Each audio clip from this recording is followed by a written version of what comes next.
Waki Show, just the way you like it, 97.5 BWOK FM. Just the way you like it. Good morning, good morning.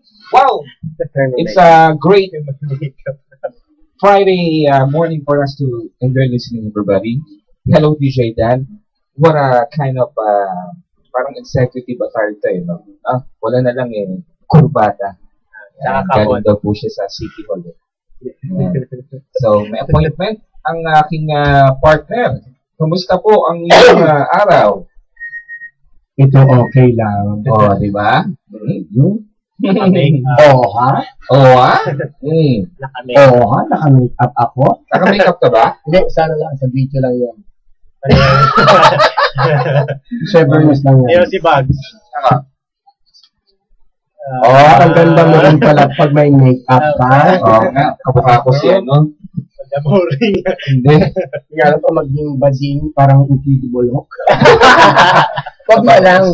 Tunay na lalaki ka na lang. Tunay na lalaki. Yan. Ikaw, tunay na bading. Lalaki din. Ay, lalaki. Pero, yun lang, feminine wash. Feminine wash. May factor na gano'n. Oo. Yes. DJ Dan, Waki Show, Waki Show. Waki Show. With DJ Dan and Cyberbox, 97.5. Yan. Yan ang Gusto niyo pong i-view sa YouTube. Kitang-kita niyo po ang aming ginagawa dito sa booth. Yes. Live po yan. Live. Oo. Yan. Cute yung kahapon Kahapon? Ay, pag kahapon meron tayo. Nung kahapon, di ba nilalagyan mo ng sombrero? Okay. Sa lamin. Kasi marami kong kausap ngayon. Oo nga masyadong pati sarili ko kinakausap ko na yata. Oh, naku, masama yun. Ay, hindi. May tawag yan eh. Ano? Maliw. Sorry. Anong tawag dyan? May tawag dyan sa mascom. Talking to yourself, talking to God, talking to people. Kalimutan ko. Mamaya, search natin. Ito ka muna. Okay, sige. Guys, you can send your greetings na po.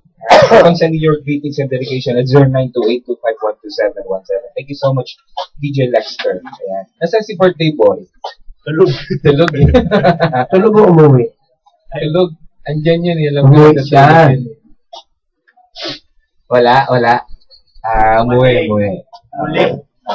Walay. Alright. So, we have some greetings na, DJ Dan. Okay, go ahead. Hi, DJ. Pakiclick po, beautiful girl, Jose Marichan. Please, this guy from Yasha. Yasha, merong version si Christian Bautista, di ba? Nasa top ngayon yun eh. Alam ko, number 1 siya sa mix.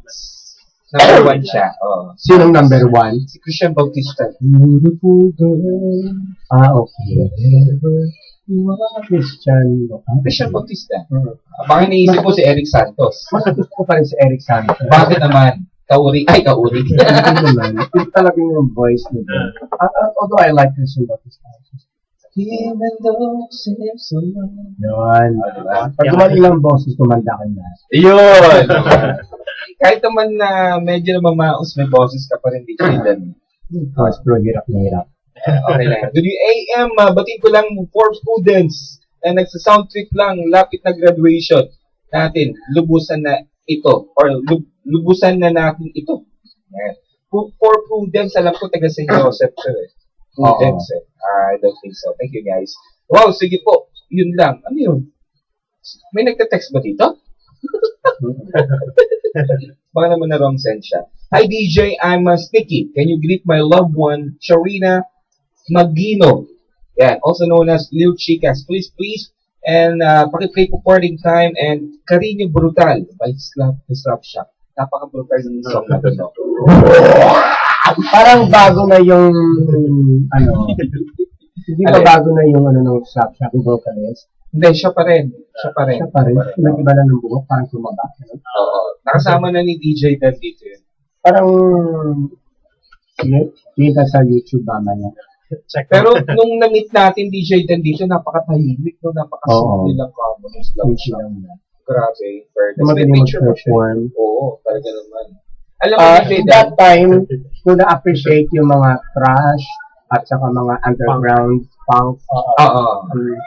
Alam mo, You know what, DJ Dan? Oo, ano? Mas gusto ko pang slap shock kesa sa kamikaze. I'm sorry pero we have different types of taste when it comes to music. Hindi ganito. Kasi masyadong sila yun ang brutal talaga.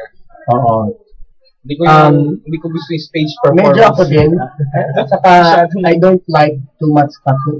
Oo, yun. Yung parang, tapos yung, shall we say, grabe, no? although they just cater to those people who have the same feathers with them, whatever. Yeah. So, Pero mundo nila yun. Kaya we have to appreciate. Oo. DJ tayo, diba? Kailangan play in between. Yes. Play between. Alam mo ba in the whole time na nag-judge ako sa mga band competition, me also. and then, nung nakita ko yung performance ng Slap Shack, yes. and then yung isa pang banda na underground yun yung may growl, yung schizophrenia dati. Di ba Kuya Dan, yung Anak ng mga nagamit din doktor. natin, yung isa, Wolfgang. Yes. Ano yun, doon ko nakita na may essence. kahit anong kanta, repertoire ng kanta, basta maayos mong inawit, Yes. there is going to be a good performance, essence, whatever. It follows everything. Correct. Maganda. Oo. Naman. Oo. Depende. May mga badoy na kanta. Look at Willie Revillame. Igiling-giling. Pero hindi, Kung titignan mo, classified as badoy, kung bakit kumapatok? Masa kasi. Kinanta. Masa. Saka yung yung lyrics niya kasi maganda rin. Pero in fairness, maganda yung the rest of niya sa album niya. Yung ikaw na nga, yun ka, saka yung I love you. Saka silong, pwede rin. Tapos before then, sa Manila kasi, yung mga radio station noon, yes. pag sinabing Mellow Touch, 94.7 lang. Pag sinabing, wala pa yung mga full 106 na yun. Naalala ko pa, 93.9 WKC. Oo. Pagkatapos, may isang doon, yung RJ Jacinto. Yes, I know. Ang matutugan mga guitarist, acoustic. Dati, nung unang pinakinggan ko, ayaw ko. So, alam mo, pag pinakinggan mo siya ng thoroughly, nakaka-addict pala. Nakaka-addict. Hindi na-addict ka, dahil ka na sa harapan ng radyo. Parang ganun. Iba yung tutugan din nila . Ganon din yung Slap Shack. Yeah. Na may iba siyang dating sa mind, sa puso. Yes. So, ibig sabihin, DJ Dan, kapag